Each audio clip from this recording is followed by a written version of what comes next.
नीचे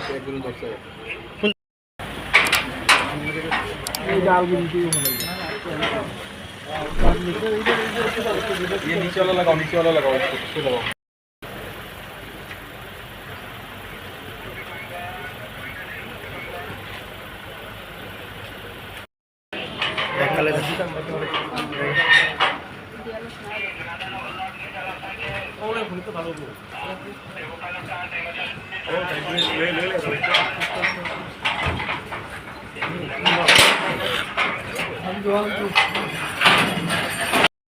জানেন যে 17 তারিখ যখন রেজাল্ট বেরোলো, তো পার্টি অফিসে আমরা সন্ধ্যের সময় আমরা সবাই বসেছিলাম। তো সেখানে সমস্ত যারা আমাদের পার্টির লিডাররা ছিল, মিনিস্টাররাও ছিল, সেখানে বসে আমরা যখন এই ঘটনা আমরা জানতে পারলাম বিভিন্ন জায়গার থেকে, এই ধরনের মথার যারা দুষ্কৃতীরা যে ধরনের ঘটনা করেছে, তারপরে আমরা বসার পরে আমার যেহেতু অলরেডি ওয়েস্ট বেঙ্গলে আমার প্রচারের জন্য অলরেডি প্রি-শিডিউল ছিল, আমার তো যেতে হবে, এই কারণেই আমি 18 তারিখ গেছি। কিন্তু সবাই এবার আমি ফলো আপ করলাম, ওদের সাথে কথা বললাম, সব জায়গায় ওনারা গেছেন। এখানে আজকে এসছি, প্রচুর আমাদের কার্যকর্তারা রয়েছে এবং তাদের ফ্যামিলিও অনেকে এখানে দেখলাম, ওদের সাথে কথা হয়েছে। তো সব ঘটনা শুনলাম। এখানে পুলিশ থেকেও যারা ডিএম পুলিশ, ওরা পুলিশ অফিসার সবাই ছিলেন এখানে। ওদের কথাবার্তা শুনে আমি বললাম যে কোনো অবস্থায় আইনের শাসন, যেভাবে হোক আইনের শাসন ত্রিপুরাতে আমরা এটা চেষ্টা করছি। এটা ইলেকশন হবে, আর ইলেকশনের পরে এগুলো তো কত বছর ধরে আর চলবে। 2021-ও এরকম হয়েছে, এর আগে তো হতোই, কংগ্রেসের সময়ও ছিল, সিপিএমের সময় তো প্রতি বছর। মানে ভয় দেখিয়ে নেক্সট ইলেকশনে যাতে মানুষ আর অন্য পার্টি না করতে পারে, এই যে একটা চিন্তা ভাবনা পার্টির ভিতরে।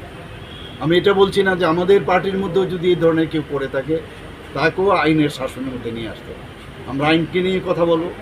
দেশে এখনও একটা মানে আইন একটা বিষয় রয়েছে এবং আইনের উপরেই আমরা জোর করব। স্যার, তাদেরকে হচ্ছে কালকেও আবার আমি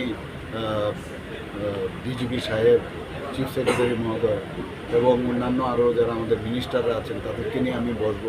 এইভাবে চলবে না, এইভাবে চলতে দেব না, কারণ এটা প্রতিবার এরকম হচ্ছে, ত্রিপুরার ইতিহাসই খারাপ হয়ে যাচ্ছে।